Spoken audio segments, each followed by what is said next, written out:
I am so glad you convinced me that the family car should be the Defender 110.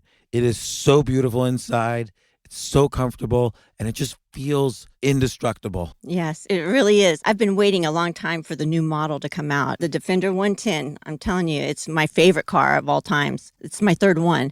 You know, I have stories of going off-road. The guy managed the group. He was like, what are you doing in this beautiful car? I'm like, I'm going off-road. He's like, are you sure? Because you can use one of ours. And then they look like Mad Max cars. I'm like, no, we're going to do this. And he was shocked. Wow.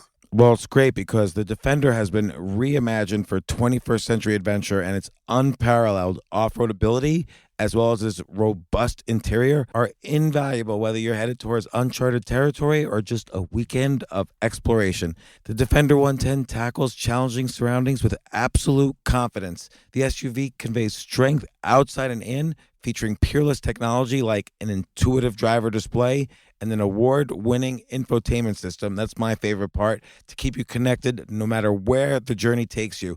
Adventure is unique to everyone, and so is the Defender. Choose from the 2-door Defender 90, the 4-door Defender 110, or the larger Defender 130 with the ability to seat up to 8 passengers. You'll find uncompromising performance in all three.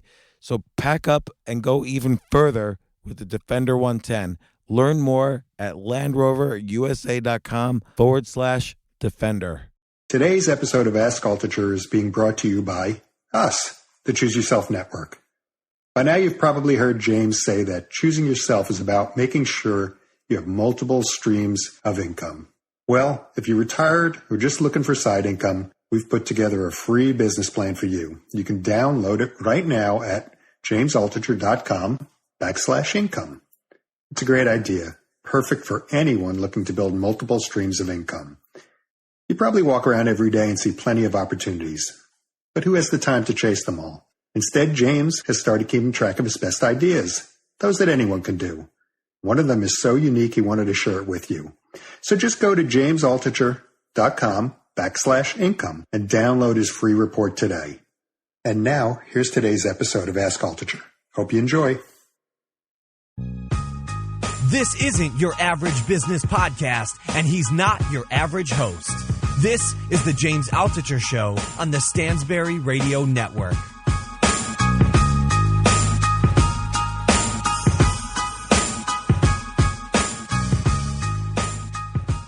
Yeah, that was my first question. Whose podcast are we doing? Are we doing yours, or are we doing...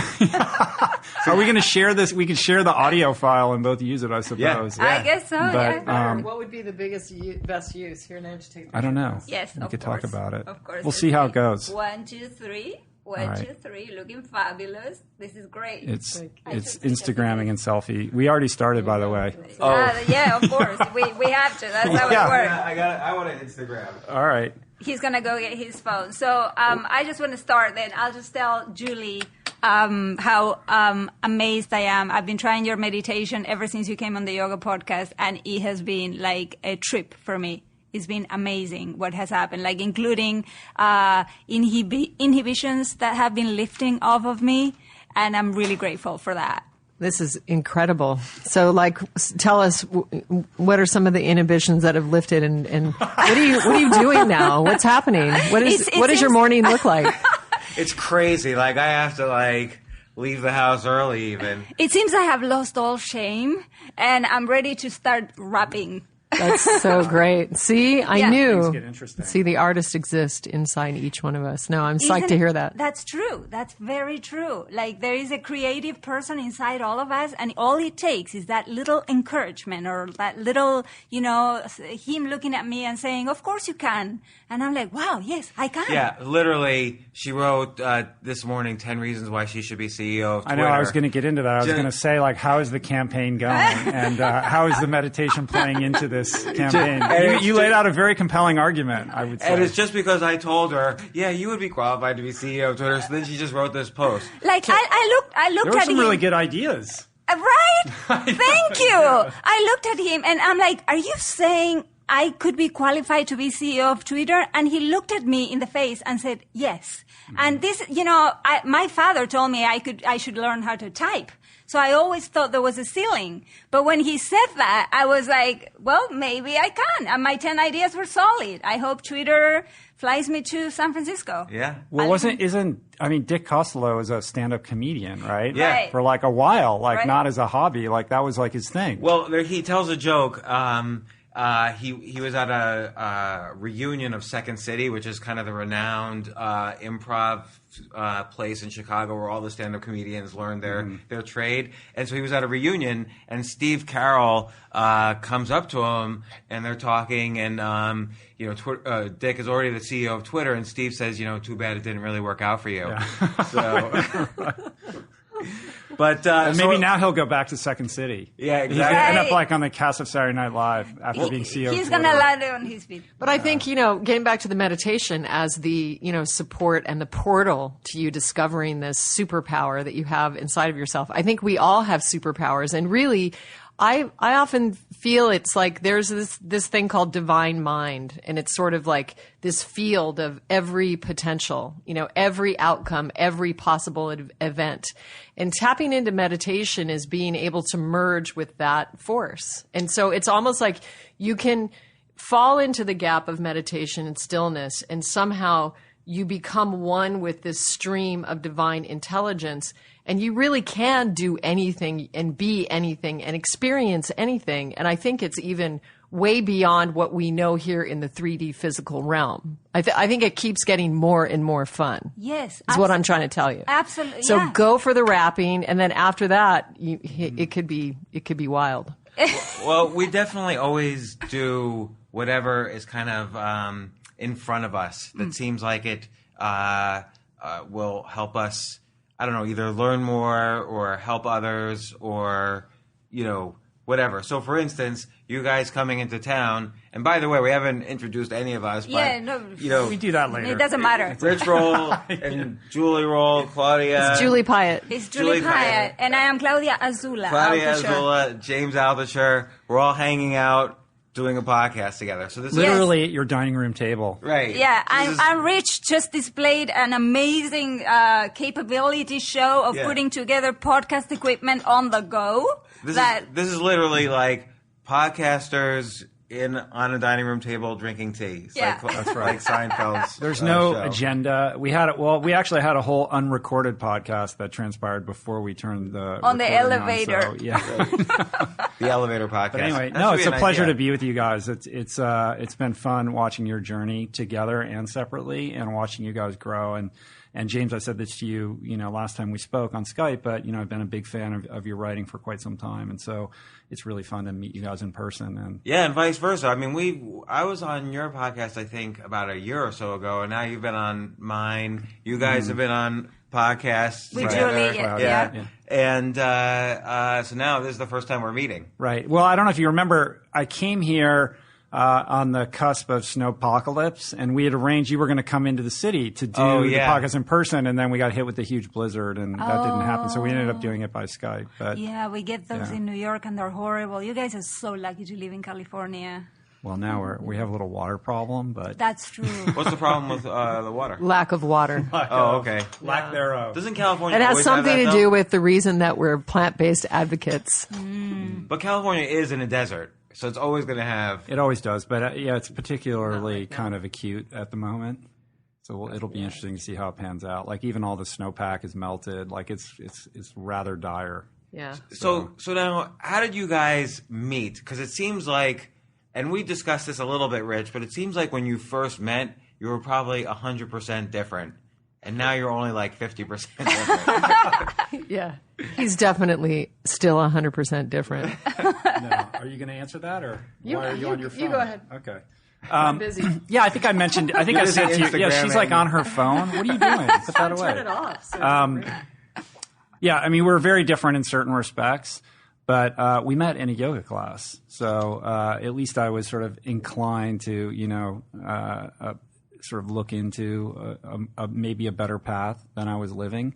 And that doesn't mean that I was adequately practicing that in every aspect of my life. But yeah, I'd gotten out of rehab and I was sort of trying to develop, a more kind of spiritually based way of living, and I was dipping my toe into yoga. So what do? I go to the yoga studio that has like the most attractive women in all of town. Very good, very important strategy for all men. And there's only like 3 guys in the class, right? So men don't know this. No, they don't. It's the best place if you want to meet women. Like men go to a bar where there's no women, right, and no women you want to meet. And yet in a yoga class, or if you go to like a tango class or something like that, or a cooking class, you're going to meet, it's going to be like a 90-to-1 ratio of women to men. It's kind of interesting, but the other thing that's kind of interesting about that is that when you're a very devoted yoga practitioner and you're in your room and you've found your tribe, you're extremely protective about that. And so in my experience, Rich and I were only one of 2 couples that set up in this entire community over a very long period of time. That's not to say there weren't sexual relations going on, randomly.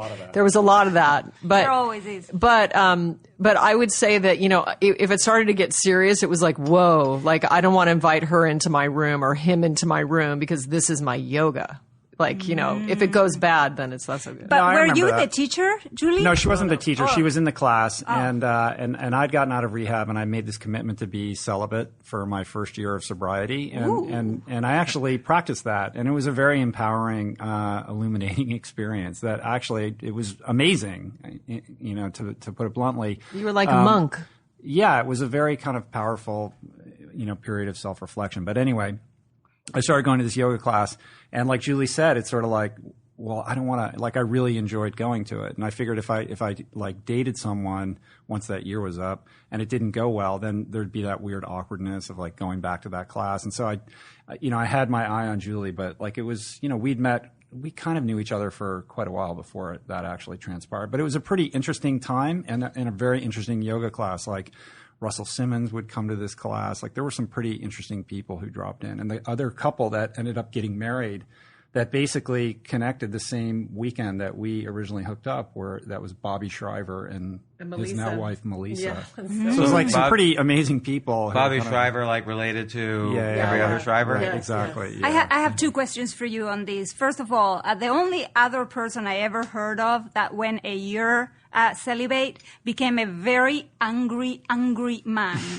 And I wonder if you had you had a lot of anger issues during that year, because that sounds is like a lot of men think that could be a good thing, but I saw it going in the wrong direction, and it wasn't pretty. Well, I think that's revelatory in its own right. Like, I didn't find it to be I didn't experience anger in that. Like, what I learned was that a lot of my addiction issues were tied up in how I related to women, and I had to kind of unravel that knot and learn something about how I communicate and how I feel about myself and how I interact with the opposite sex, and that gets tied up with self-esteem and all that sort of stuff. So I really needed to focus on that and work through a lot of those issues so that I could get to a place where I could have a healthy, sober relationship with somebody who, is with a woman, and without going through that process for myself, I don't know that I would have gotten to the place to be a person that someone like Julie would have been interested in. So for me, it was like, it was a huge part of my personal growth. So And I said the second question, I said I had to.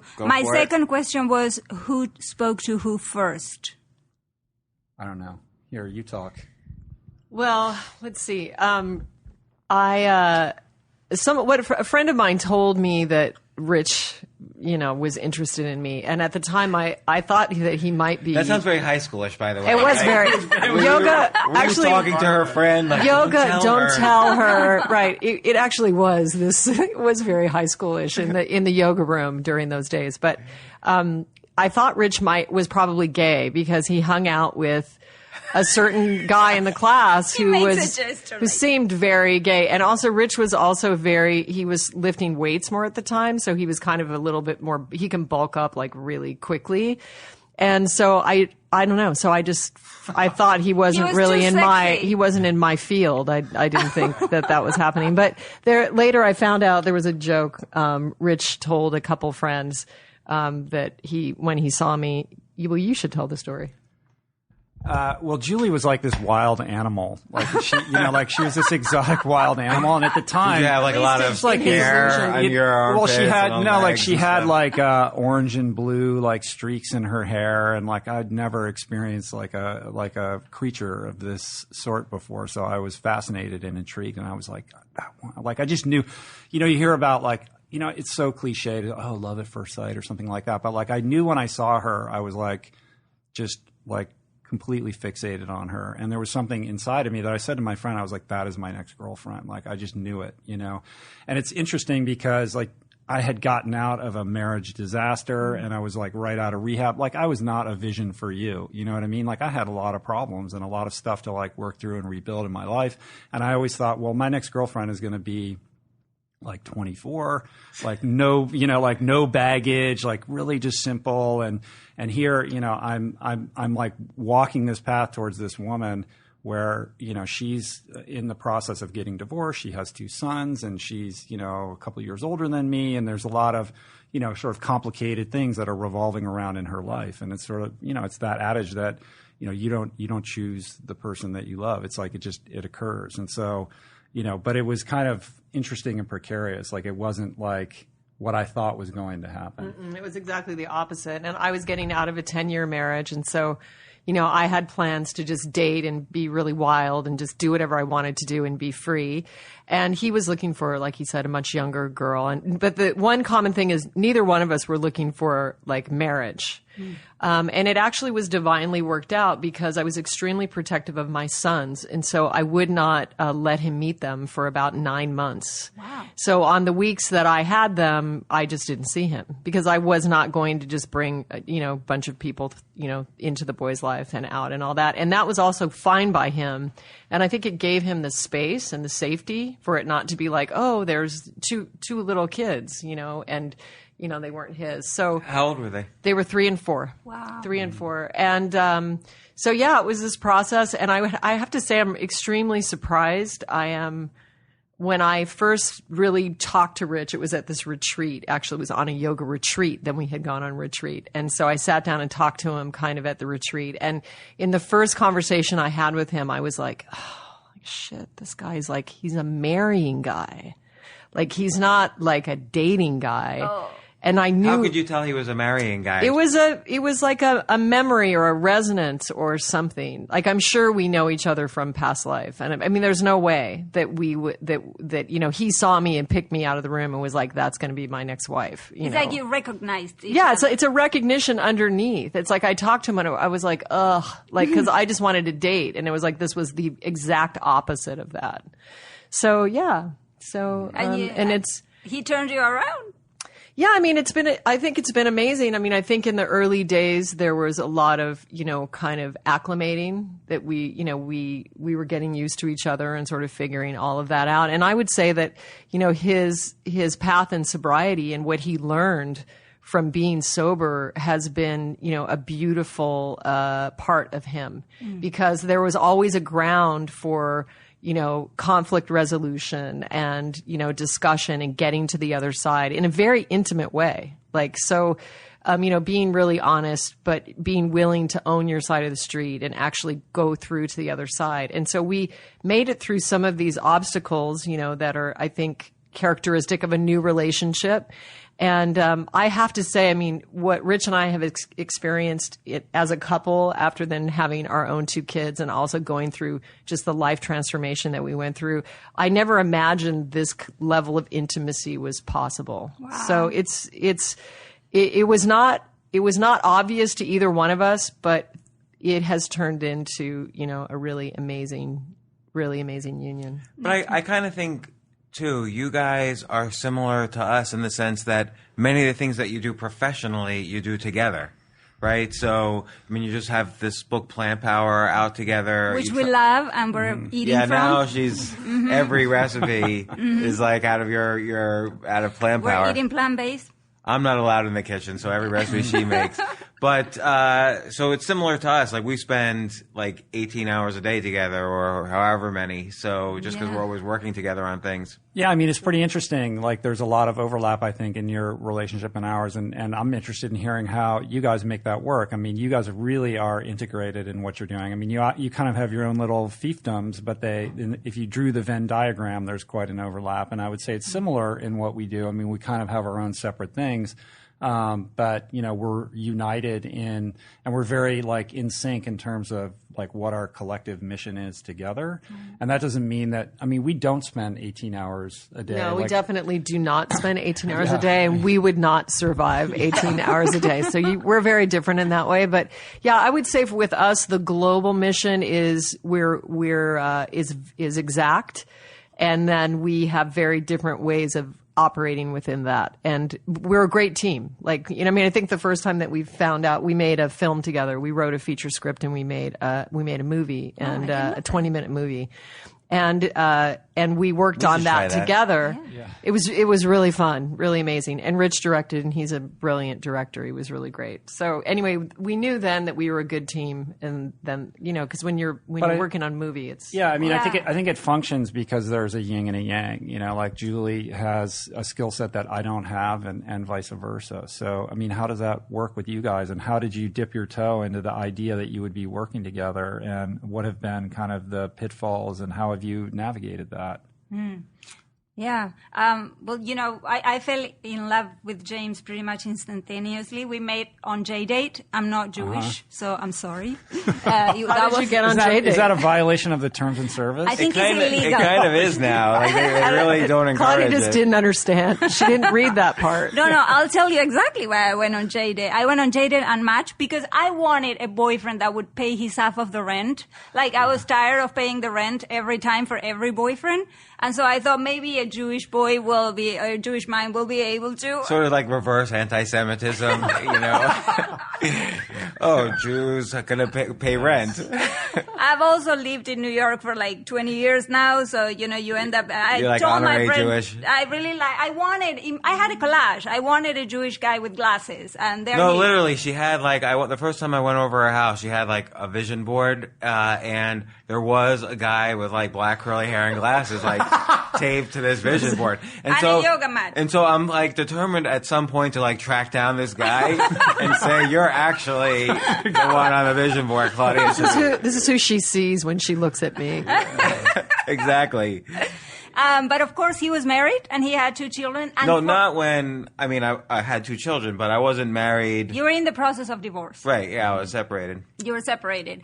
And so he had 2 children, which I didn't see for a year. Look at the similarities, too. Amazing. Because we wanted to make the transition easy for the children, which I totally got. Isn't that nice? That's so cool to hear. It's important because it's traumatic for the kids, to... It is very traumatic for the kids. Like, you read in all these books that kids perpetually, no matter what, even if they recognize that their parents were unhappy together, kids have in the back of their mind this vision that their parents are going to get back together. Even though my kids love Claudia, and I'm sure it's the same thing here, I'm sure in the back of their heads there's always this thought. So you have to be very careful how you kind of make that introduction. So James introduced me to the kids as a babysitter one day when he was going on TV, and I played with them for an hour and so on. And then later on, actually, when James told them, I'm getting married, this is a year into, and we were about to get married, the little one said, oh no.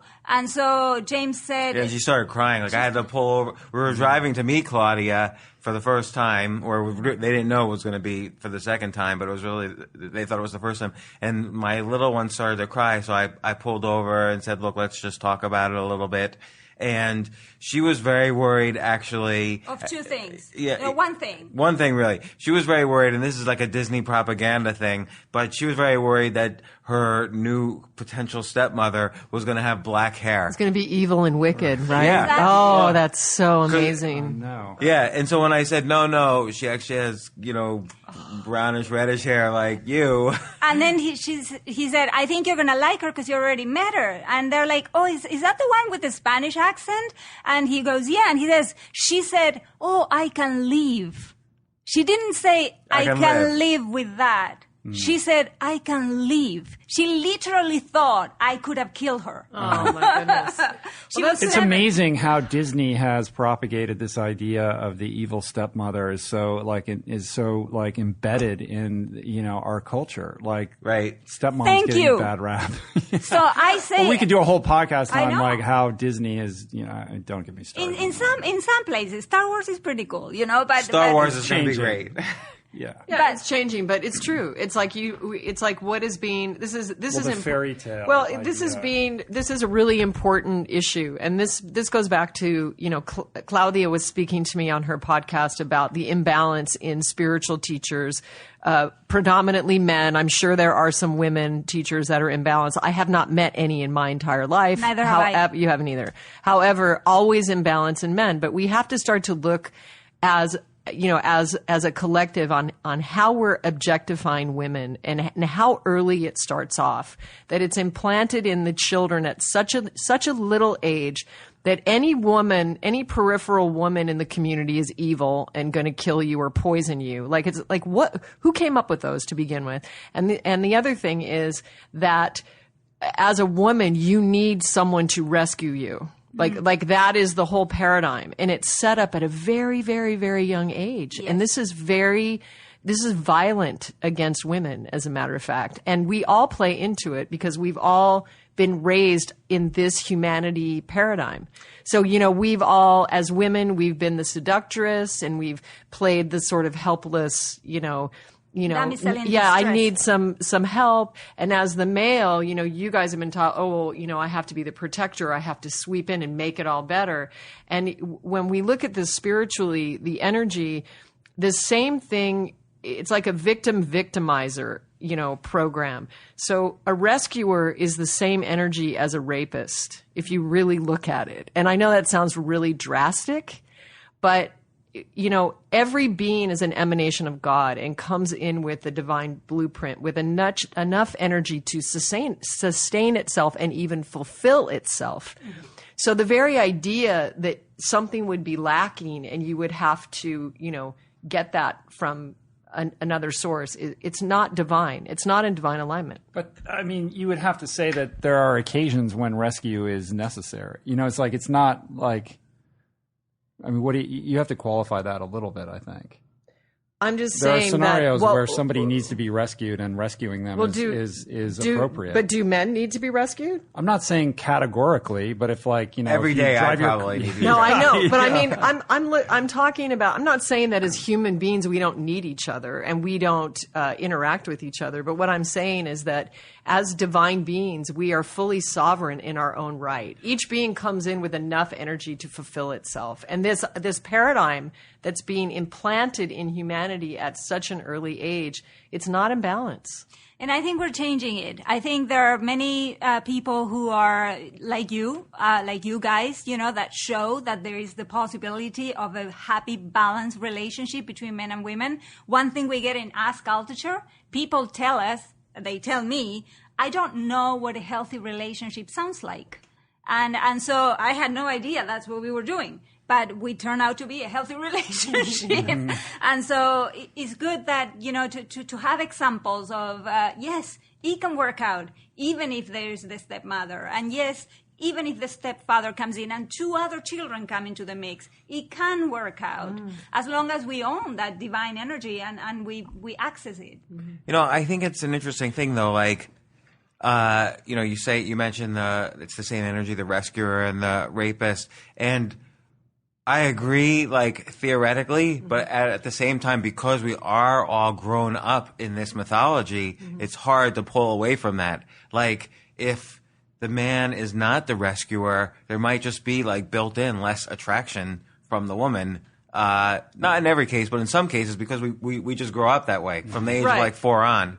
Absolutely. I mean, I agree with you. And that's what I'm saying. It exists in both women and men. It's not like, the men have to stop doing it. It's like we've been implanted with this imbalance and we believe this illusion, like, within ourselves. But one of the key things with Rich being that he was working a program, one of the main things that was really powerful about him in this state, coming through his addiction and having gone through all of that spiritual work, he was not rescuing me. He would say, I don't know. I don't know the answer to that. And I can see that you're suffering, but I can't help you with that. But it- I'll stand here next to you, but I can't fix it for you. I love that. I love that because it's so necessary. There are so many words in 12-step programs, and I'm not like advocating for them. I'm just saying I've been through them, and they teach you so many little things that have been passed through centuries. Like, I don't know everything. Mm-hmm. And for when James just listens to me and doesn't try to solve my problem, just lets me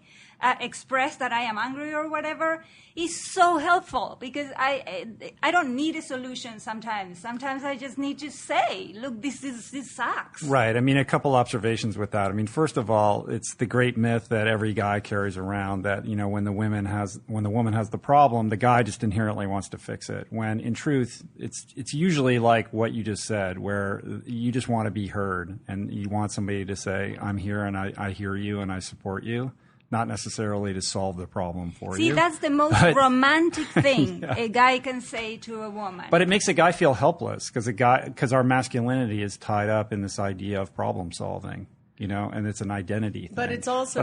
But hold on a second. So, the idea of saying I don't know conjures up this sense of vulnerability, right? And it's scary, especially for men, to be vulnerable, right? But when you kind of get comfortable with that, there's great power in that. And I think that is, one of the main reasons why James's writing is so powerful, because you're not afraid to be vulnerable and you're very transparent about your mishaps and your foibles, and you have such a brilliant touch with your writing to make it comedic and to make it emotionally accessible for people that they can tap in and they can say, I relate to that because I see myself in that.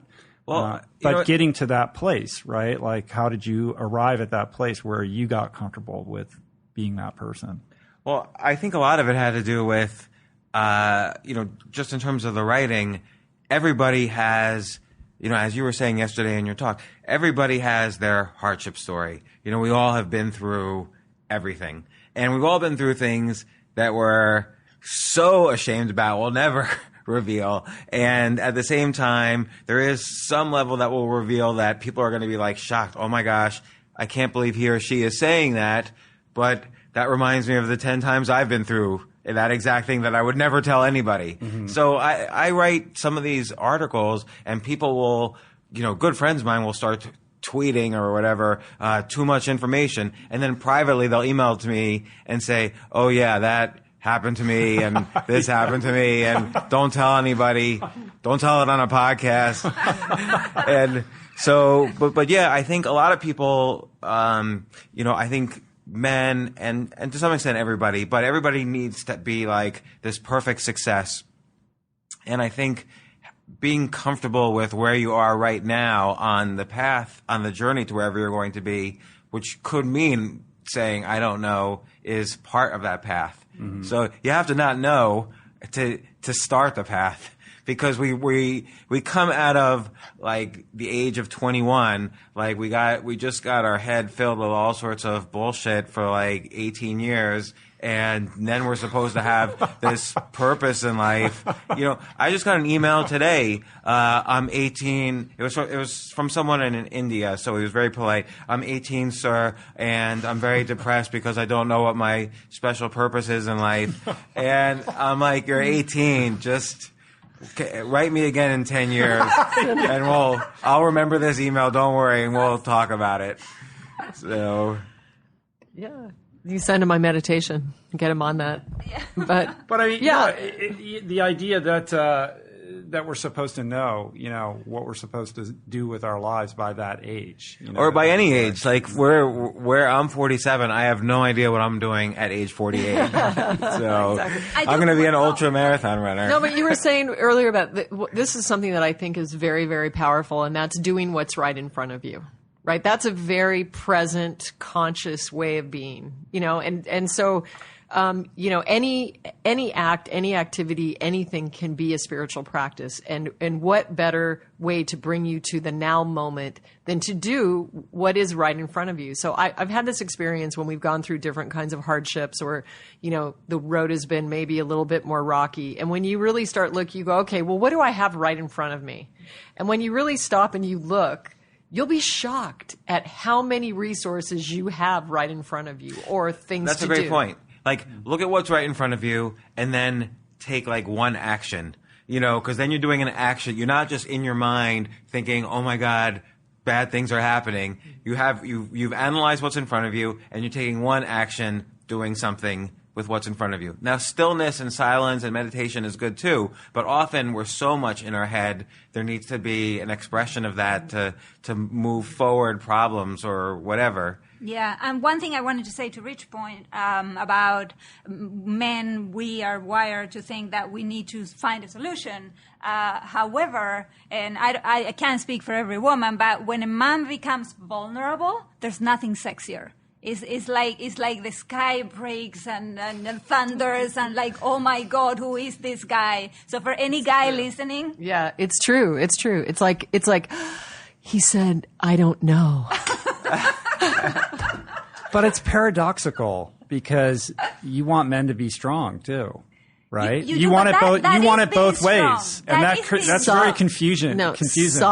Soft is strong.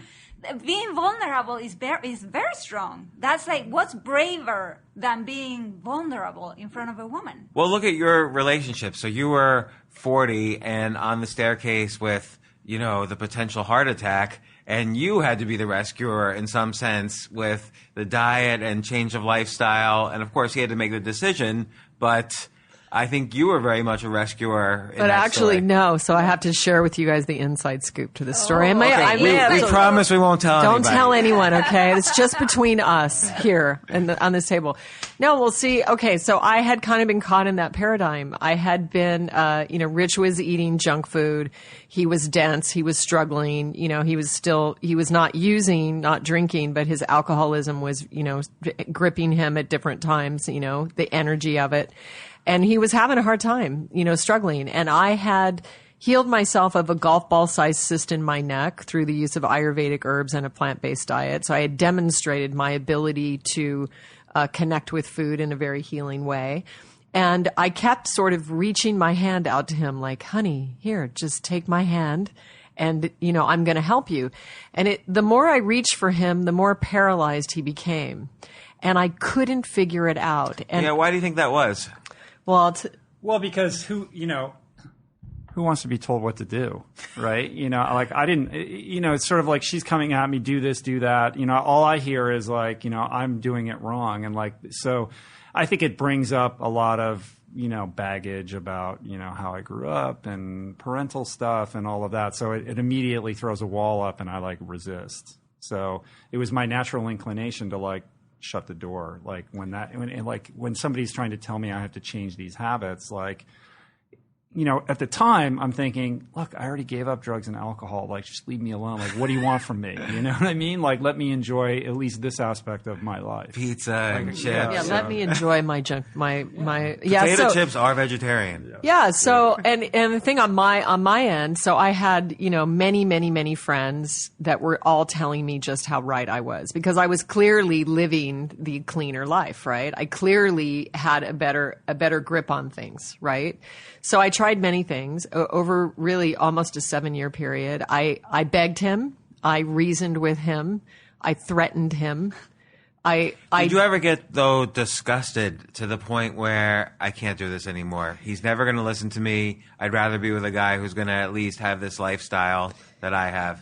Well, I would say that, yeah, I mean, I wouldn't say disgusted, that I wouldn't use that word, but I would say that, yeah, I came to a point in the road where I was like, okay, I need to look at this relationship and am I going to stay with this man? It came to that. And we broke up for a 24-hour period. He left and, went away and then came back with a really awesome mixtape. High school. That was so good. But getting back, so I was clear. I mean, listen, Rich is my third marriage. So I was married twice before. So you could call me a relationship expert. I am speaking, people. And my first relationship, I was actually a battered woman. So that's a whole nother thing. My second relationship was a fairy tale marriage, exactly what I'm talking about, but produced 2 beautiful children, my older boys, and it was a big love affair of my life for 10 years. Then I met Rich after that. So now Rich and I have been together 15 years. So I've got some some road behind me. And I'm looking at all this and I'm clear that I'm not leaving Rich, that we are not breaking up, or at least that's not what I want. And I'm hoping that, that he doesn't want that either. So, I've had the blessing of working with an Indian master. I'm a spiritual seeker. I've had, very many different kinds of teachers hosted at our house. And, I've gone to countless retreats and sweat lodges and meditations and journeys and all kinds of stuff. And this one particular Indian master, he proposed to me the idea of divine love.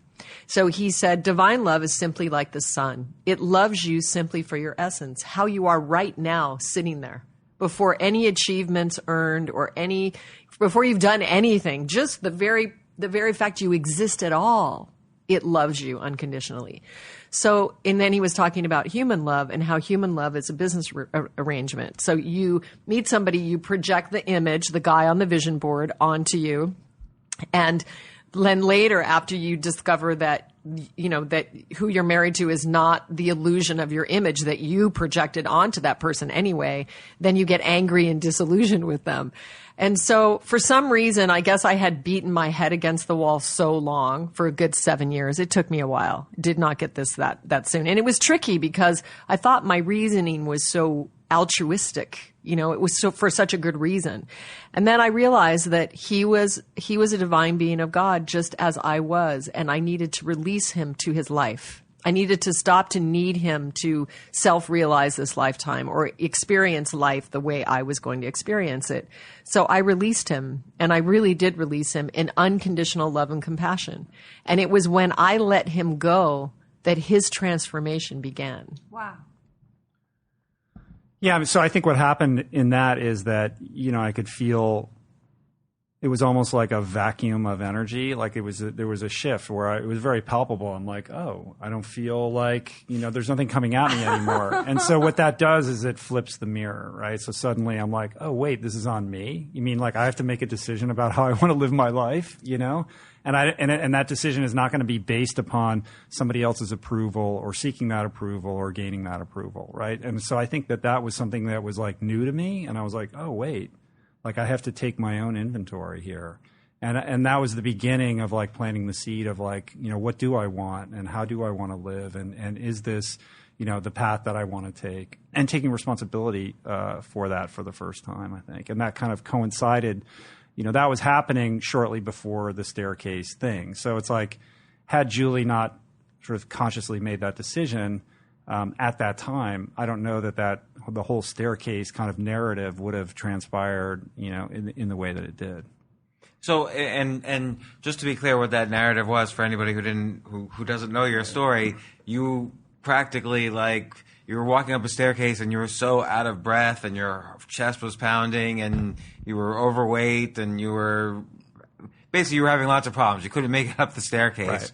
And then from there you decided you had to make a change in your life. And at that point did you say, okay, I need to start having this plant? I know you didn't start running then. You started the plant lifestyle and a detox first. Yeah, I mean, it was certainly not an overnight thing, and the narrative kind of sort of compacts it to make it seem like it all happened overnight, and it definitely was not that. But yeah, I had this moment where I was like, okay, I need to change, and I didn't know how to or what the first step was going to be, and Julie was my resource. So, that's when for the first time I did turn to her and I said, will you help me? Like I'm ready now to like make some of these changes. And ironically, she was like, she kind of blew me off after all of this, It was this really interesting thing, and it just shows that I was truly in a spiritual vacuum in a way. I really was completely unattached to what he decided to do. I was completely free of it. So he asked me, he's like, babe, I want to do that cleanse, could you get, and I said, in the moment, I said, yes, I will get this for you. And then my body didn't move. And what I mean to say is the entire concept left my consciousness. And I didn't even think about it again until he mentioned it a second time. And then he said, are you getting me the herbs? I said, yes. But then the same thing happened. It left my consciousness. And then he asked me again. And I mean, by like the fifth time, he was so pissed at me, where usually I would have run out and I would have had him all ready and everything. So I was laughing at myself that it kept leaving me. So I got the herbs, and then, neither one of us had thought that he was going to have to stop drinking coffee, and he was drinking like venti Starbucks with 3 ad shots like twice a day. And you don't drink coffee anymore? Rarely. Once in a while. Only once in a while, not too much. So, anyway, so the first day that he was detoxing, he was just curled up in a ball sweating like he was coming off heroin. It was so extreme. And even then I had no attachment. I wasn't like, oh, is he going to do this a day or a week? I was just like, wow, look at him. Kind of in the moment. But the thing that I want to say though here, and this is again, like linking to the meditation. Okay. So later what transpired is Rich became plant-based. Then he went vegan. His story got picked up by CNN. He started doing these Ultraman races, which are double Ironman races. And he started doing and living the life that he wanted, that his heart wanted for him as a child. This is Rich as a child. He loves athletics. He was a fan of all kinds of athletes. And this is really what he wanted to be doing. And becoming an Ultraman or going back to athletics at that stage of his life was nowhere on his vision board, his collage, or his bucket list, or his journal. And what I want to say is that when we connect with this divine mind through meditation, our minds are only capable of so much imagining for ourselves. We can't see the picture from where we sit. And when you can let go and you can really lay in the arms of this force, for me, she's Divine Mother, but it could be anything. The force, the consciousness, whatever that is, when you really can release and give yourself over to it, it will paint your life mandala far beyond anything your human could ever have imagined. And that's the deep beauty of our experience.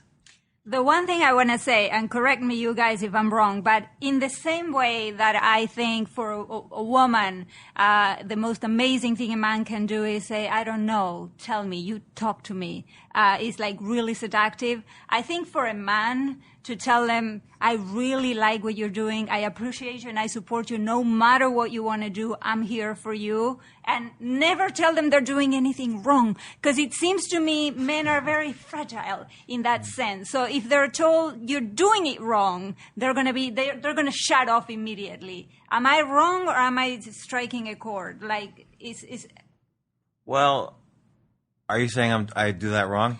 I'm saying I'm just kidding. That was a joke.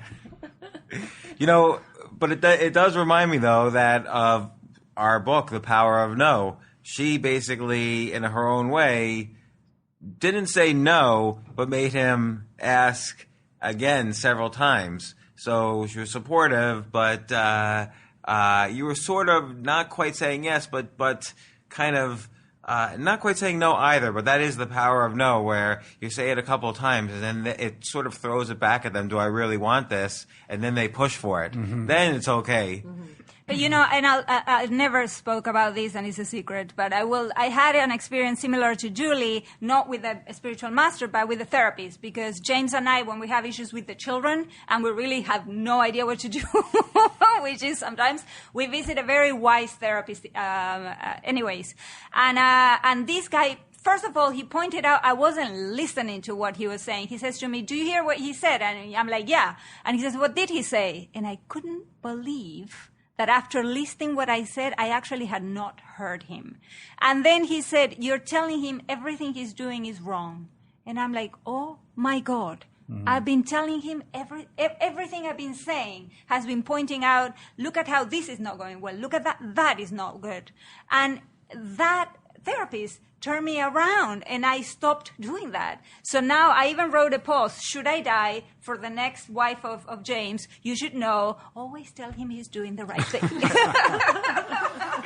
Well, I think to your point, one thing that Julie demonstrated during this kind of transition period and everything that followed was a tremendous level of faith in my journey and being an incredible, like, unflappable support system for me, because I was going way out on a limb and I was doing crazy stuff that nobody in their right mind at age 42 and 43 would really logically entertain. Like, it didn't make sense, right? In the kind of narrative structure of how we're supposed to be living our lives, like, I'm a lawyer and I have kids and here's what I do and this is how I define myself. And I was questioning those and I was trying different things. And these things were not related to earning a living necessarily. In fact, they were quite often at odds with that.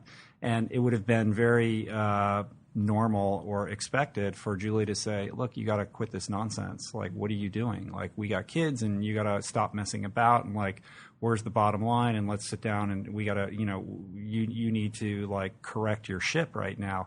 But she didn't do that. She was very cognizant that I was grappling with some things that were important to me that perhaps she might not have understood necessarily, but she intuitively knew were things that I needed to work through for myself. And so she was always like, you need to go do this. Like, and I would have moments of doubt where my own faith would be questioned. And I was like, why am I doing this? I shouldn't be doing that. I need to go back to, living that narrative, that everyone else is doing. And she was like, no, you need to go out and do this. Don't worry. We'll solve all these other problems. These are just things or whatever. But like, you need to continue to walk this path. And I think having that support system is kind of speaking to the issue that you were raising of, like, having her have that confidence in me is what allowed it all to kind of blossom. Let me ask you this, because, Julie was mentioning how you went back to what you loved as a child. It's almost like you brought your childhood dreams to life. And I find that the same thing has happened to me and to us. And whenever I veer from that, I'm shut down, like, really hard, really fast. Like, if I, for instance, say, I could make 50 times the money if I just do the Silicon Valley thing again or whatever, that would be the right thing to do. But if I even, like, start to go in that direction, I'm, like, shut down super fast, as opposed to just doing what I'm doing, which continues to grow and grow and grow. I wonder if you had that. Oh, sorry, go ahead. No, I'm sorry, but it's true. There are Choose Yourself meetups now all over the world, and that's because when you focus on what you love, and I have to remind you, because sometimes you even tell me, why am I not going to Silicon Valley? And I'm like, because you're doing what you love. Yeah, it's true. And so I'm just wondering if you guys noticed the same thing. Well, I mean, I would say the one key thing, and I think, people that don't know us, they assume that, that we live this life of luxury and that's how this came about. But in fact, we were on the verge of being completely annihilated, like, financially, and we call it a dismantling. And this was it was a very long period. It was a 7-year period with a year on each end. So it was 9 years of transformation that has brought us to this point. But what I would say is something that I experienced viscerally that I couldn't really explain to anybody.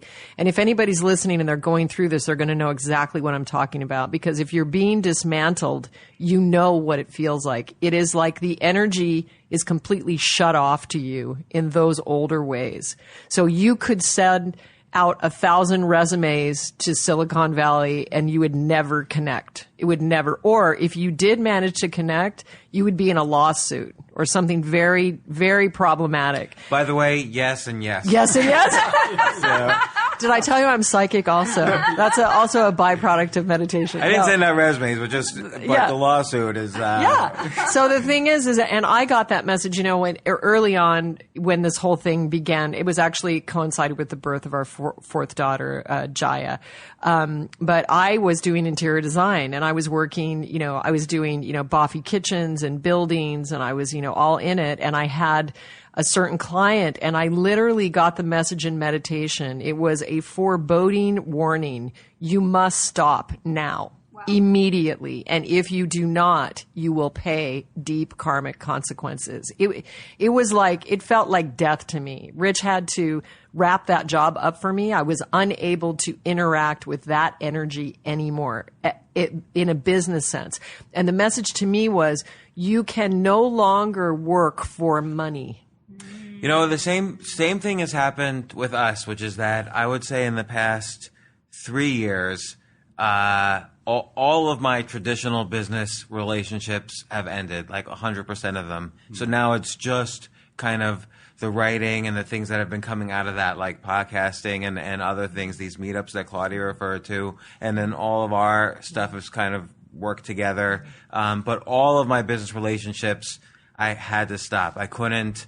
And you were pointing it out more than I was pointing out. You would say you have to stay away from that guy because it was just bad for me. And I would think, no, they need me or they're going to go bankrupt or whatever. I was filling myself with this like nonsense. And yeah, that's another thing. When your woman are you going to tell me I'm wrong? When your woman says stay away from that guy, you may want to trust it. We have an instinct. I don't know what it is, but in every case, I can feel energies. We women are different.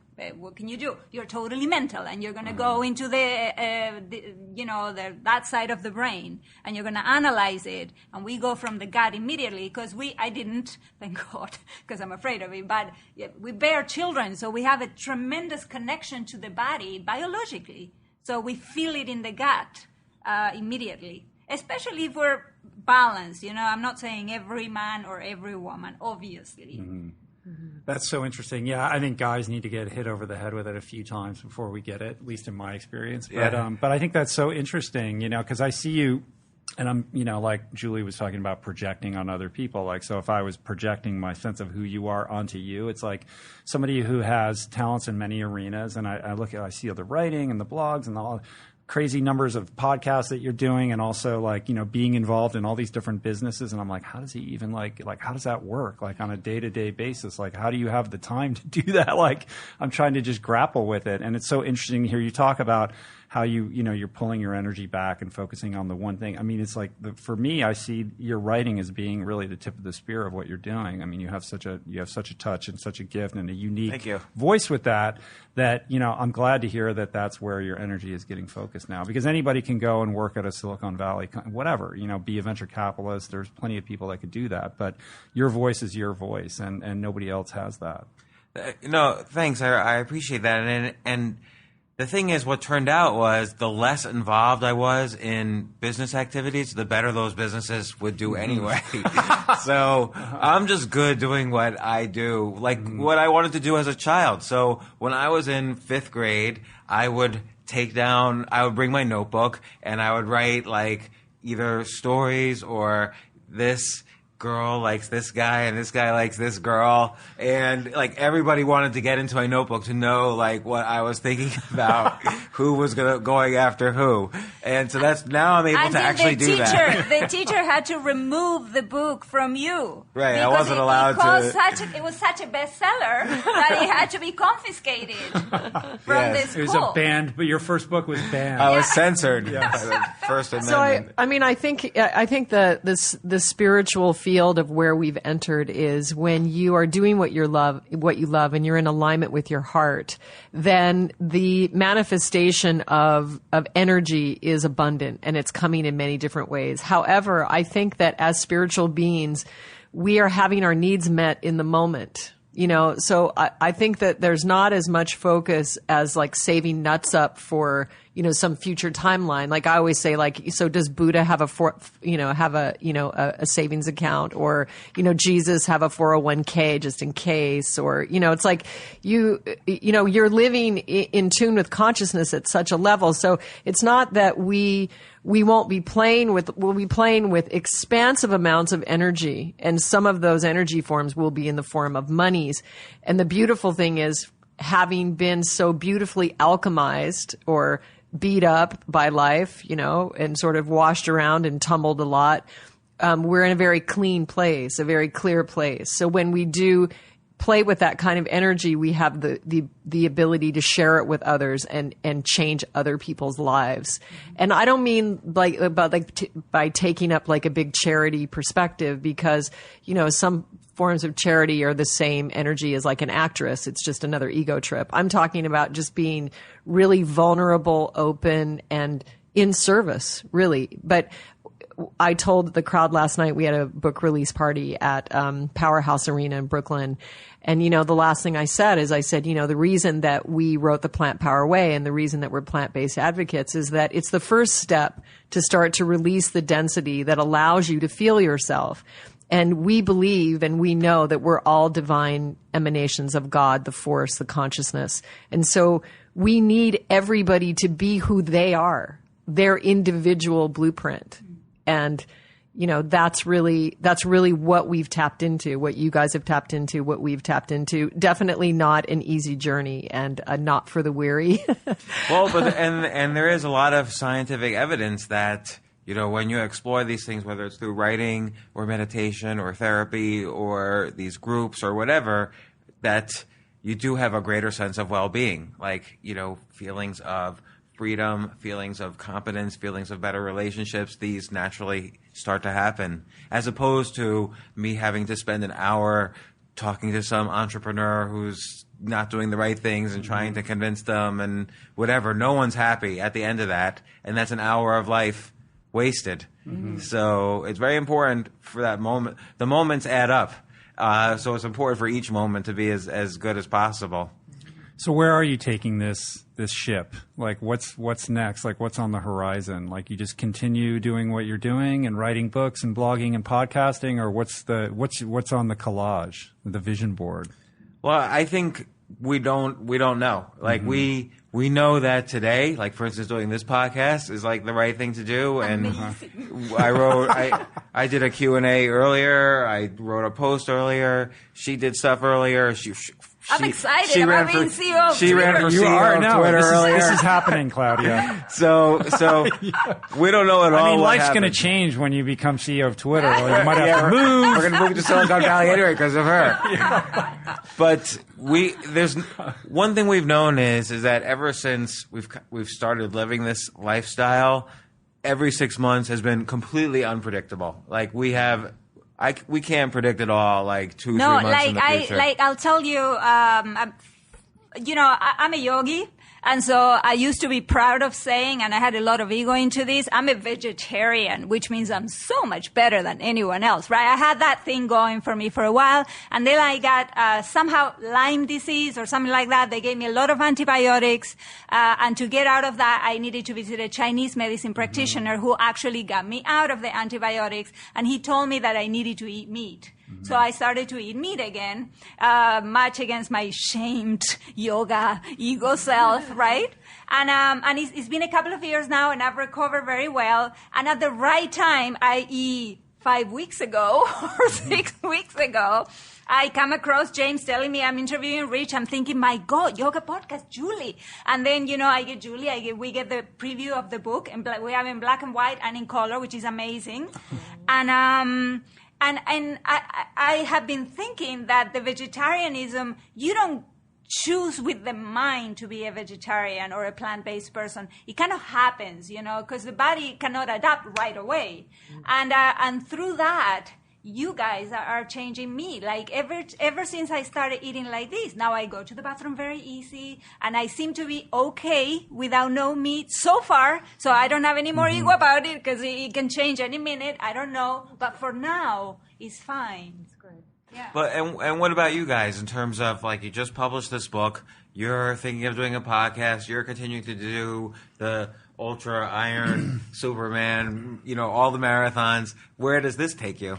Yeah, it's a similar answer, I think. It's shifting and it's changing, and I don't know what we're going to be. We're very much in the moment. Like, I do know one thing, which is that I love doing the podcast, and that's really been an incredible, like, not just tool, but like benefit. Like, it's enriched our lives in so many ways. Totally. It's just amazing, and so I know that I will continue to do that, because it's just, when do you get an opportunity? Like, we're sitting down, we're having this amazing conversation, it's like, this doesn't happen in normal life, right? It's like, it's such a cool thing. And then to be able to share that with other people, it's just incredible. So and people get a lot of value out of Yeah. it. Like there's listeners. So, I mean, it was interesting for me to switch from, okay, I'm going to talk for an hour with this entrepreneur that I don't really want to talk to, and that's going to be my day, as opposed to me calling up whoever I want in the world. Like, it's the greatest scam in the world. Yeah, I could call anybody. Yes. Like, I've talked to Rich Roll, I've talked to Johnny Robbins, Mark Cuban, everybody. Wayne Dyer, Julie Piat. Yeah.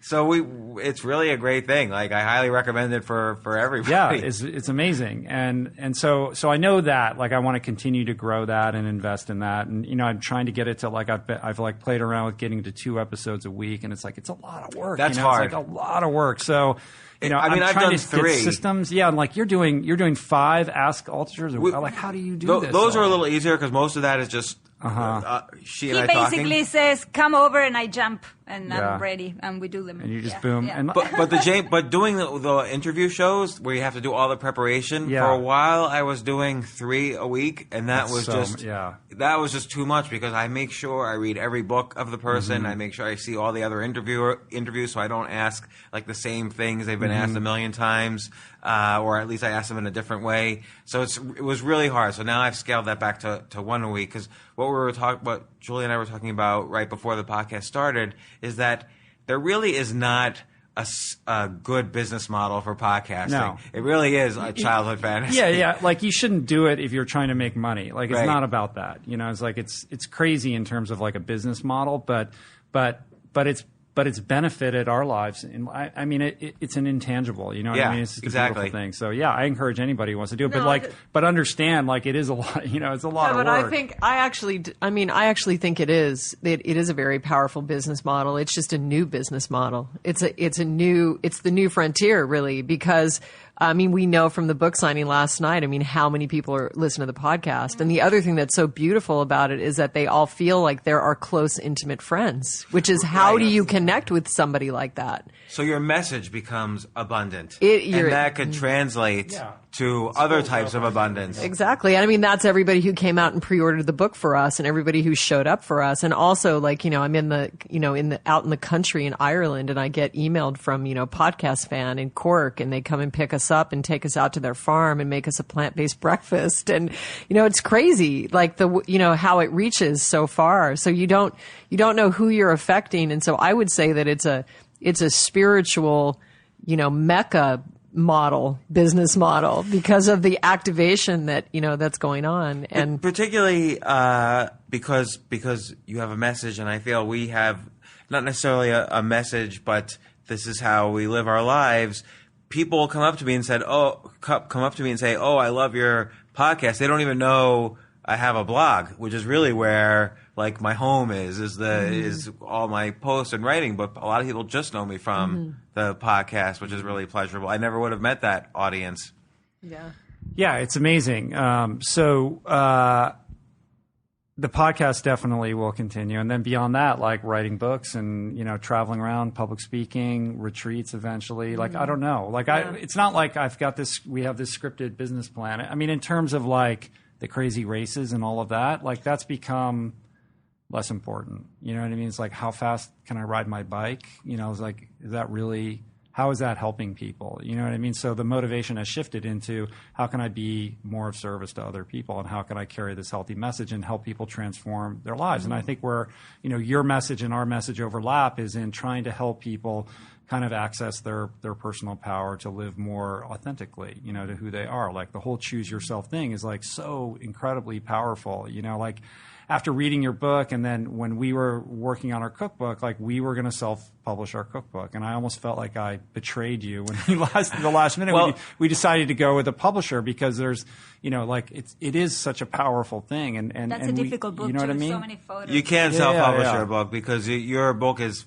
packaged. Yeah. Right. Well, right. I mean, we had created that all in-house, like as you see it, like so. We had like a model kind of set up to do it that way, and we could talk more about that later. But the idea of sort of taking more control over your lives and being more mindful about those decisions and opening up people's eyes that we don't have to live. It's like we're the first generation that's kind of breaking out of this, kind of madman idea of like what a career is and should be. And as you see the millennials, the way that they're kind of perceiving the world and what a career, could and should be is completely different from our generation. And it's kind of exciting to be kind of, part on the cusp of those two worlds. Right. And I actually do know a couple things that I'm working on my first book. So I wrote 500 pages last year, which is obviously 2 books. But anyway, so I am now working on a proposal. It's for my memoir. So it's sort of like my story of the story.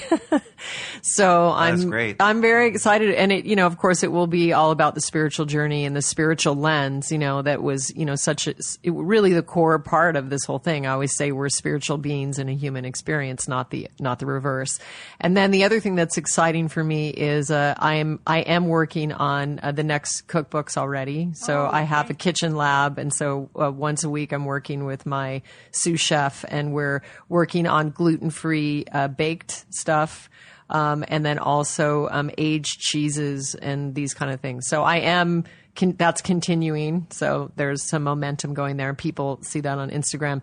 And then the kind of really sweet thing is that I started playing sitar about 4 months ago, and I know that I'm going to be channeling something unique via that medium. And I've also started to do some voice development in sort of another way. Like I'm singing extremely high, which is something that I've never done before. So I keep all those creative channels going. So those are things that I do every day, but I don't know what they're going to give me. I'm waiting for them to give me the work in meditation. The good thing about that is different parts of your brain light up. So whether you're singing or playing the sitar or or writing, it's they all interact with each other. So they bring out different creativity. So about 1.5 years ago, I had to give a talk that I was very nervous about, and we were talking earlier about 70s TV shows. The way I prepared to give this talk is I sang over and over again, and I'm not a singer at all, the theme songs to Chico and the Man and Welcome Back Kotter. That's awesome. Like my theme songs of the decade. And I don't know why I picked those 2 songs, but I would just sing them over and over again and practice them. And that's how I prepared for this talk, which was like my best talk ever. That's so cool. What is the logic behind that? Like, what is the idea that doing that what gets you in kind of like a childlike state, or what? How does that alleviate the tension? It allowed me to not just think about, okay, I have to say this. It allowed my brain to kind of light up in areas that maybe had never lit up before. Like I had never sang anything before. And so that, I don't know what happens, but that then electricity is set all over the brain, and that feeds the area where I had to speak. So when I actually had to speak, and I improv a lot when I speak, it was just part of that. Like now I'm bringing that singing voice in somehow when I'm speaking. Welcome back, welcome back, welcome back. That was a great song. But that's so cool. It's so cool. And as a sort of multidimensional, creative, being, I've been told my whole life by people, well, why don't you just focus on one thing? Or how can you do that? Or what do you mean? And I've told, my good friends that have stuck with me through the years that if I'm not completely unrecognizable every 7 years, then I'm not living. So my life is really about pushing the envelope. That's sort of, what keeps me alive. So for me, it's just the same energy. Creative energy is spiritual energy, is sexual energy. It's all the same. It's all spiritual energy. So I can channel that in whatever way. I never thought or believed that I had to have a training or a technique to do something. So, I've painted, I've written scripts, I write songs, I sing, I cook. Like it's all creative energy. And, it's not perfect or by anybody's standards or it's not anything but mine. You know what I mean? Like it doesn't need to be judged against anything. It's just mine. Mm-hmm. That's all it is. It's no better or worse than anybody else. It's just mine. Can I make a request for your book on cooking, which you'll do together? Here's the thing. We haven't found bread that is healthy for Yes. James and me, and we crave it and we need it and we miss it. Please. Yes, that's definitely what I'm working on right now. So Thank you. So yeah, so there's this whole thing, you know, how are we on time? Do you have to go? No. Okay, good. Okay, I just want to check. So the boys and I have been studying with this amazing realized being named Vidyadishananda. His title is actually His Holiness Vidyadishananda. So he's from a very, very monastic, pure order of monks in the high Himalayas, and he has over 50,000 hours of meditation experience in the high caves with just a cloth in sub-freezing temperatures. Wow. They actually drop their heartbeats and they go out of their bodies and merge with the cosmos. And then they come back in and they compare notes. So the monks, you know, there's like sort of a class and they all write, you know, well, this is what I saw and this was what I experienced. And that's how the senior monks know if they pass the test, like if they really got there. So anyway, we have the big blessing that he happens to be living in Santa Barbara. So we go up and meditate with him, and I've done some retreats with him. And Rich and I hosted him at our home. He is a medical expert, master, as well as a musical master. He sees a tremendous problem with the wheat and gluten issues. And so what he was teaching us is that we need to make breads with the ancient grains like millet. And so I'm in an exploration with that. Also there's a lot of fermentation, like breads that can be fermented. So that is really that's my biggest, sort of, inspiration after the book, because, you know, baking bread is completely different, and also baking cakes. Mm-hmm. So, I was able to achieve a very great chocolate cake that was part of the pre-order bonus recipes. It's a cherry cacao cake. It's actually on the cover of my album Jai Home. It was my cake art as well. But I'm going to be developing all of that, because that's the same thing in my family. You know, we're eating out of my book, and it's great, and the bread is not cutting it. And when you buy gluten-free, most of the time it's not healthy. And it's disgusting. I'm sorry. It doesn't taste good. So we're working on that, and it is a whole science and a thing. So fingers crossed. I hope I succeed. No more Wonder Bread for you, James. Oh yeah, Julie's coming up with it now. now. Not Thank God. I know James wanted to. We forgot to open it that way, but before we started recording, James said, "Is Wonder Bread a plant?" I don't know. It is vegetarian. It exists in 3 dimensions. I was going to say actually that Wonder Bread does have one beautiful energetic aspect with it, and that's the name and the resonance of the name. So I guess with an applied intention, a wonder bread. Yeah, you could like wonder Wonder if it's Woman bread. too. Yeah, like a superpower bread. Yeah. But again, like I always say, you know, you can transform anything with the intention that you put on it. So, you know. Well, thank you, Julie. I have a question about what you said earlier, how every 7 years, if you're not unrecognizable again, that you're doing the wrong thing. And I wanted to ask, like, both of you guys are recognizable by what you're doing now. Like, you with the ultra marathons, do you feel like super identified with that, so that if you were no longer identified with that, it would feel funny to you? Like you pointed out with me with my writing, how you identify with this particular voice that I use in the writing. I do wonder, you know, you ultimately, everybody changes voice. Mm-hmm. And so every 7 years or every 3 years or 5 years, or like Louis C.K., the comedian, changes his act every year.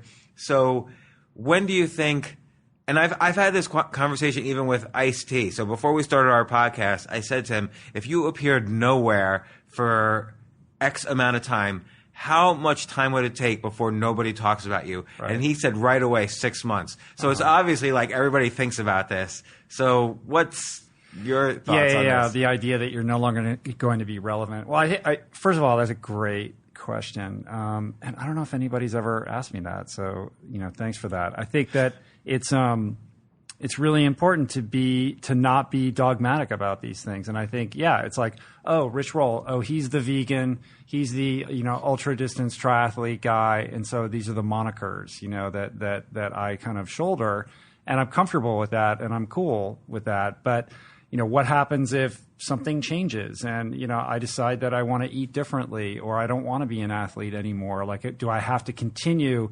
to, be the guy who, everybody expects me to be? And I think it's important to always be challenging yourself and to not allow yourself to be, limited by those definitions. But it's difficult too. And I think especially as, the audience grows and there's more, people know who you are and there's an expectation. Yeah, there's an expectation that comes with that.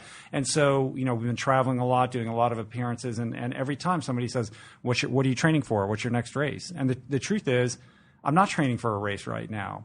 And there are things I'd still like to do athletically, but life is really busy right now. Life is very much in session in a different kind of way. And that way is sort of connecting with people and being of service to them and being kind of a missionary of this idea and this message that we're promulgating. And in so doing, there's just not time to go out on an 8-hour bike ride, nor am I certain that that's appropriate anymore.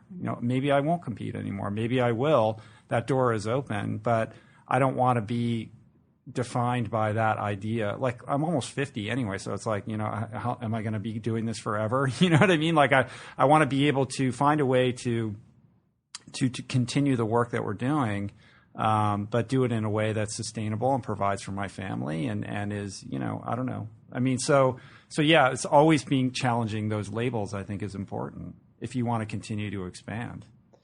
I mean, it'd be easy to stay that guy. Like, I can just be the plant. I could just continue to write books about plant-based nutrition and being an athlete. But like, I don't think that that's really.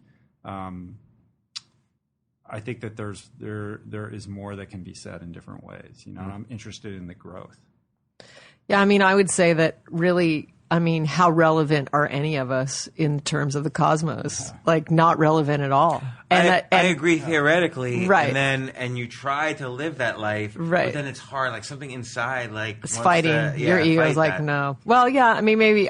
So for me, it's like that's just another.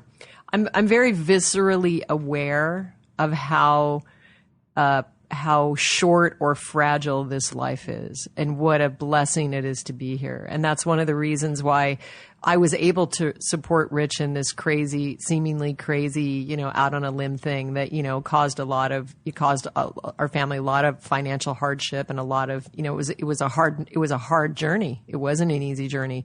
But for me, the whole purpose of life is spiritual transformation. And so you can't do that if you're hanging on to a bank account or like a security job. So for me, I would say that it's the transformation that's relevant. And so I can't say to what degrees that would be happening, but the evolution has to be going. And so like I can speak musically, like I know my next musical project is going to be something twisted different. Like I know she's coming in, but I don't know exactly what she looks like yet, but I'm preparing with the structure to receive her. So I know that's coming. So I would say that I don't really identify with it. I don't like labels around me anyway. And I've always said that if I woke up tomorrow and if my body told me it needed a piece of meat, I would go find a sacred wild hunted. I'd do a ceremony and I'd eat it as medicine if I needed that. That hasn't happened. I don't expect that to happen. But I don't like to have labels and boxes around me because that's not a yogic way to live. It's not spontaneous or free. But let me ask you, so now, like you were mentioning in Ireland, a fan wrote you, and you had your book opening, party, book release party last night. So now you're getting this other taste of there's people out there that I've been connecting with and there's a certain magic to that, of course, and it feels very special, and it's addictive as well. And so, what would happen if, let's say, 5 years from now, you had none of that? Do you think, obviously you can't predict, but do you think that would feel bad? No, I mean, I don't. And I mean, I can say for myself, I don't personally identify with it. It's sweet and I enjoy the connection and I'm grateful. And as a human being, I enjoy connecting with other people. But I never for 1 minute believe that it's me or that it has anything to do with this personality. It's simply a reflection of the one force. So it's like my music that I received it in meditation. I wasn't trying to write a song. It just wrote me. So that's why I sing under the name Srimati, because it's my spiritual name. And because I feel like It was given to me from another energy. They don't belong to me. Like if somebody said to me, I hate your music, it means nothing to me. Because I'm like, yeah, go tell God about it. Like, tell God. Like, I almost feel like a kind of a bystander, in a lot of ways. And I think that, it's a trap to get in the illusion of thinking that, that it's personality based, because it's not. We only exist here. We only experience this journey the way that it's been laid out by the grace of God. That's seriously like not that long ago, Rich and I we broke down crying in Starbucks. Like we were actually sobbing, our family on the precipice of complete annihilation, of losing everything, of realizing that every single decision we had made together as a couple had been wrong. And we were just there on the razor's edge. It could have gone either way. And it went this way. And we're grateful. We are so grateful. But yeah, I think that alchemical journey, that 9 years of being battered by the storm, it provides a maturity and an awareness. And so for that, no one can take that from us, no matter what happens with this illusion, with this, if this explodes or we're not doing this, or even if we're not together, or even, whatever's happening, no one can take that awareness because it became a part of us. That's amazing. I wanted to ask you a question because I wonder, and I'm not exactly sure how it's going to tie it up, so I'm just going with the flow of life here.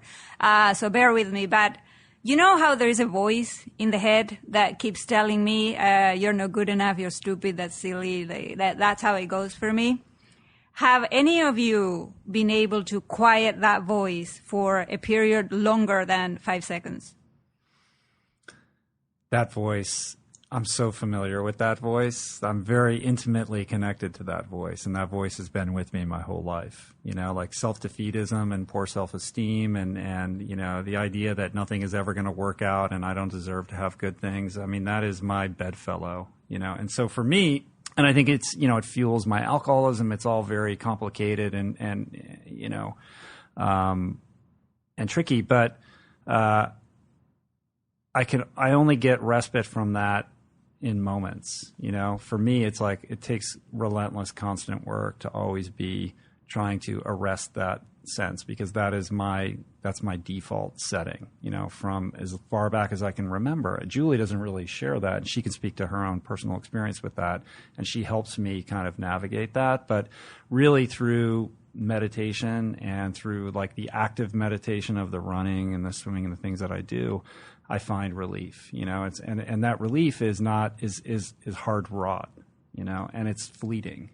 So it never, I don't know that I'll ever overcome it, but it's almost like something that I'm living with all the time, but I'm always trying to consciously overcome that. I don't have that voice. I have just space.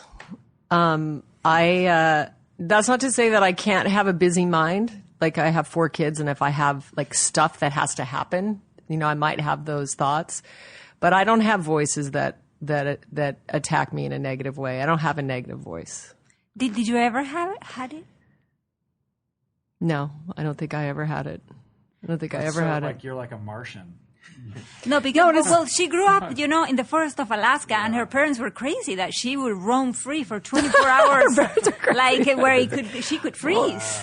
And so you were so connected to nature so early on, and I wonder whether. Yeah, well, it was Colorado first. I mean, I had a very aware consciousness of being the age I am now when I was born. I've always felt the way I feel right now. Like there's no difference. And I was waiting around a lot when I was a kid for my childhood to be over so that I could go do what I needed to do. So, it was, yeah, I've never been attacked by negativity like that. That's not to say that I don't have a pain body that sometimes get activated, or I get threatened, or I get afraid, or something like that. I do, but there is a consciousness that's beyond it.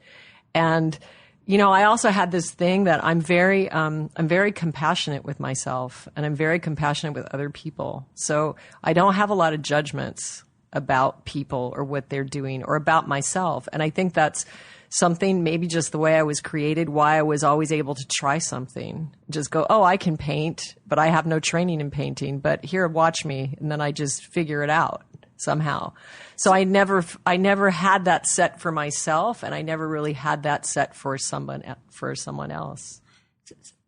So what would you recommend for someone that does have that voice going on? Meditation. Just meditation and yoga. And I think what cultivated a lot for me too is a lot of time on the mat, a lot of time in yoga. You know, when you get that second attention, or even being in spiritual practice, when I'm looking at you, but I have another attention on a divine energy at the same time. So it's holding that double awareness. And then you can say, it's sort of like also the little child. This is super, super helpful, okay? Because we are spiritual beings having a human experience. So the ego, or the person, is just like a little child, you know? So you can care for your little child, and you can understand that that's not you. You can say, oh, I'm feeling jealous. Well, that's just the little child that's feeling jealous. That's not you. So you can connect with that greater self and actually comfort yourself and take care of yourself the way you would somebody else. So I think it's the disconnection from ourselves, you know, that can be problematic. I think another thing that's helped me a lot is understanding that that kind of mentality is also a very selfish mentality, right? Because it's very self-obsessed, like, oh, it's all about me and like what's going to happen to me. And, you know, one of the things that I learned very early on in sobriety was that self-esteem comes from performing esteemable acts, right? And so a way of combating that kind of default setting or overcoming it is to get out of yourself and your problems and just invest yourself in somebody else. Like, call somebody else up who's having a harder time than you. There's nothing that will cure yourself of getting out of your own head and your own like petty, whatever it is, looping, you know, thought patterns, than just by getting involved in somebody else and helping them through a difficult time. Well, it's interesting because that's almost a contradiction in how people normally think. You normally think if you're very positive, then suddenly you become qualified to encourage others. But actually, the people who are most discouraged should be the ones encouraging others, because that's how you really make the most transformation, probably on both sides. Of course. Well, just by virtue of being a human being, you have experiences that have value to other people. Right. Yeah, I think they happen. Things happen to people who will be able to share them. That's why they happen to you. Like, I have certain things that have happened to me that are pretty horrible, but those things made me the woman I am today, in a way. So I agree with that completely. It's funny because the past, let's say, 5 or 6 years since we've really gone kind of full force down this type of path, it's almost like I welcome bad things to happen, because then it's like I don't know about that. Because but he's calling Grace, but then it's like, this gives me a chance to actually see if this stuff that I've been doing is working. I think life, it'll give you enough. Enough. Don't ask for more, Grace. We'll just call Grace into this. Yes, thank you. Yes. Well, the worst case scenario is it gives you something awesome to write about. Yeah, that's always that. I always know Yeah. I'm gonna have content. Yeah. Like we had something bad happen this morning. Actually, somebody took my latest book and completely duplicated it and published it under their name. Yeah, and so it was just then, and then we didn't know, all sorts of things. Started to think, well, what else is he doing, or what's he up to? Like on Amazon and everything? On Amazon. The voice went crazy. We have to do something. But then again, it gives an opportunity to sort of work through. Something like that just happened to Rich too. Yeah. No, I just found out somebody published a book it's a Kindle on Amazon about running, and on the cover is a picture of me running. And like, I've never heard of this person. I don't know anything about it or whatever. And he just stole a photograph of me and put it on the cover of his book. But actually, that's a sign. It's a sign. You know what it is? It's that's a distraction from like energies that want to distract you. You know what I mean? Well, and again, that gives us the chance to see Exactly. is this practice? Did we? We call meditations often called a practice. Well, practice for what? Practice for this moment. Right. This is one of those moments that it's a practice for. So did it work? Was my practice good? It didn't for me. It delayed my yoga practice by like 2 hours. It was like I was caught in the thing. Well, I saw it first at I was kind of not feeling so well, and I looked at 3 a.m. at my books, and I saw, why are there 2 Choose Yourself Guide to Wealth out there? And then I saw this, but then I went back to sleep, like I didn't think about it. And then when we were dealing with Amazon, you were like, we've got to call like Jeff Bezos right now. And I'm like, let's just play this out. That's the voice. Somebody literally just cribbed the entire thing, same cover, same title, and said it was by you? Or No, actually, he said it was by account? me, all in caps, with him as the editor, and then he stole all my reviews.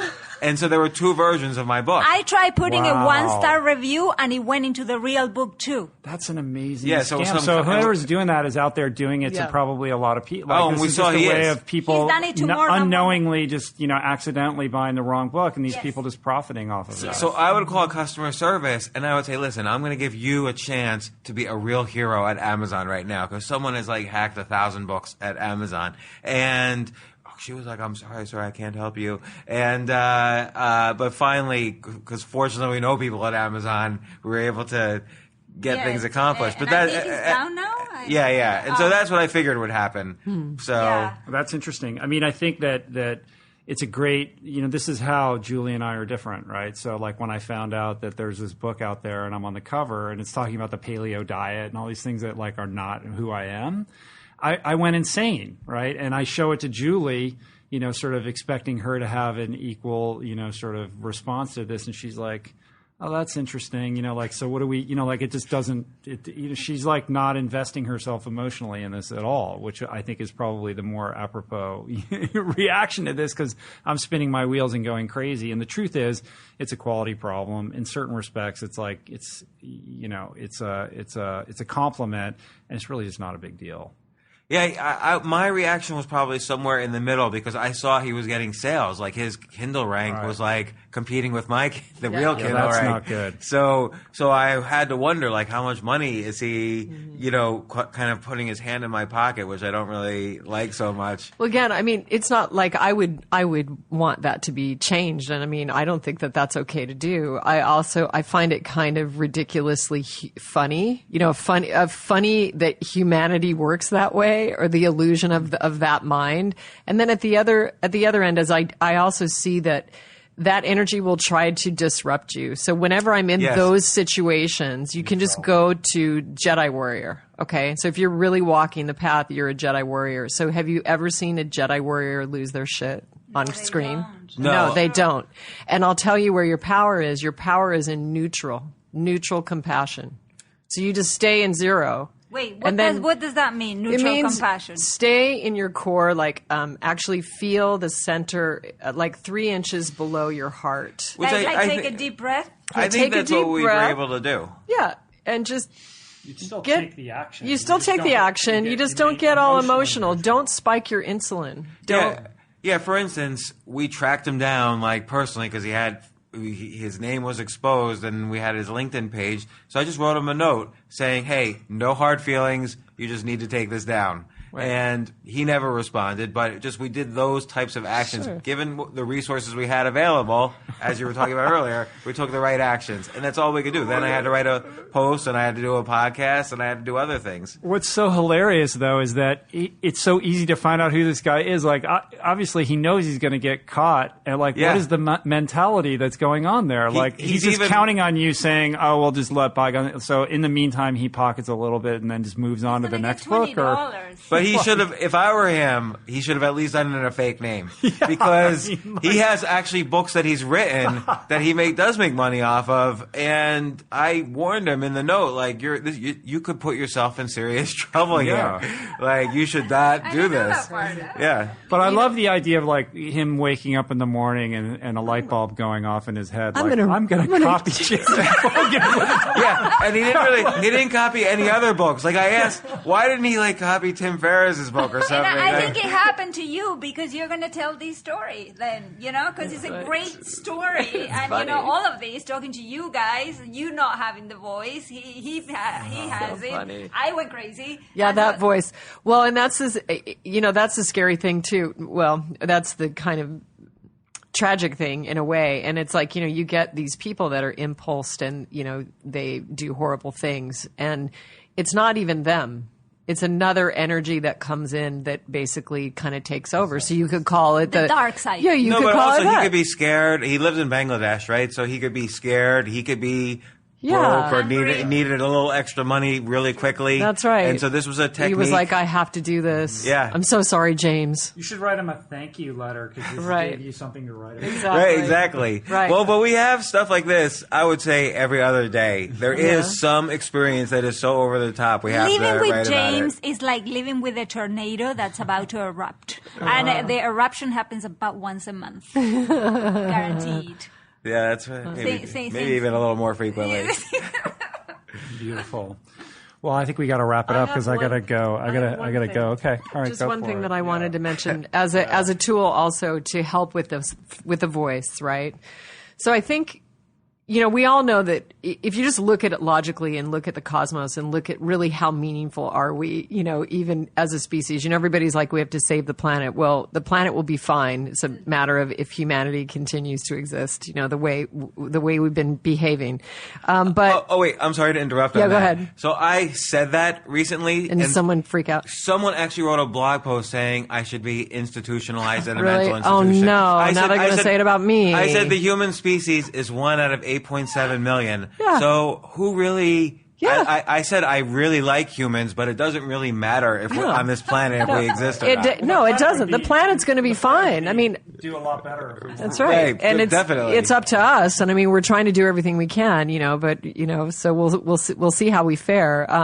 But what I would say is, and this is a spiritual practice. It's very, very simple. And it's that, before you go to bed, you can offer your entire life to that force. All the good and all the bad. So you don't take any of the credit. You just go, okay, in gratitude, I live this day and I offer you my entire existence today. And now I'm lying down to sleep. And then when you wake up in the morning, you dedicate your whole day to that existence. So when something great happens, it's not yours. And when something tragic happens, it's not yours. But you're simply serving. You're of service. It's funny. We wrote about that a little bit in The Power of No. I think we called that chapter the anti-law of attraction, in that we said, let's assume for a second, we don't know either way, let's assume for a second there is something similar to the law of attraction. We don't want any of it. Like, whatever you were going to give it to us, just give it to wherever you want to give, was a chapter in the Power of No. You wrote that one. Yeah. Well, that's very similar to the idea of surrender, which is like a big thing in sobriety, right? In recovery, like the idea of like letting go and non-attachment, right? Like surrendering the results. Like you do the work, but you surrender your attachment to the result of that, and there's a certain peace that comes with that. And it's actually it feels like defeat. It's difficult to like mentally grapple with what that means because it sounds like you're giving up, but it's actually not. It's actually like a very kind of courageous, powerful thing to do. Right, because you can always take action. It doesn't stop you from taking action. Right. But you're not derailed by the results of wherever that action leads.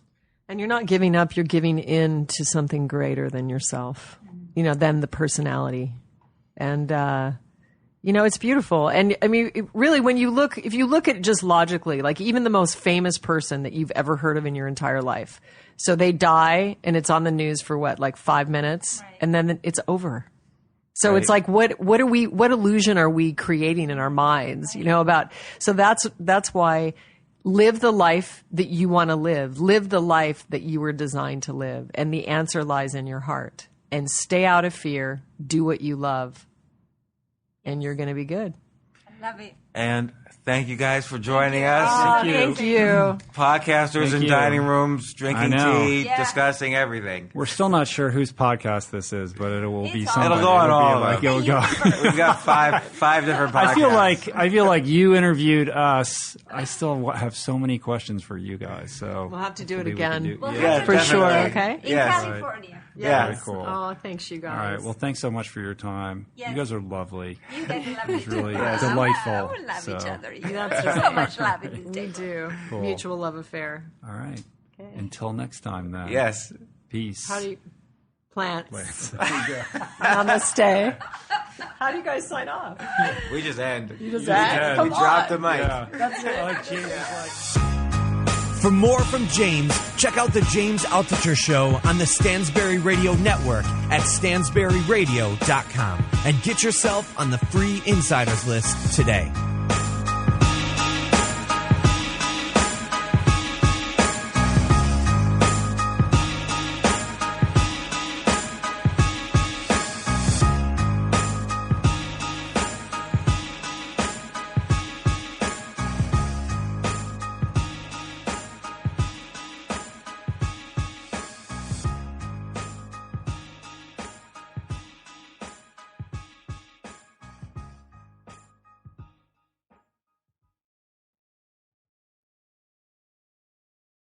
AI might be the most important new computer technology ever. It's storming every industry, and literally billions of dollars are being invested. So buckle up. The problem is that AI needs a lot of speed and processing power, so how do you compete without costs spiraling out of control? It's time to upgrade to the next generation of the cloud, Oracle Cloud Infrastructure, or OCI. OCI is a single platform for your infrastructure, database, application development, and AI needs. OCI has 4 to 8 times the bandwidth of other clouds, offers one consistent price instead of variable regional pricing, and of course, nobody does data better than Oracle. So now you can train your AI models at twice the speed and less than half the cost of other clouds.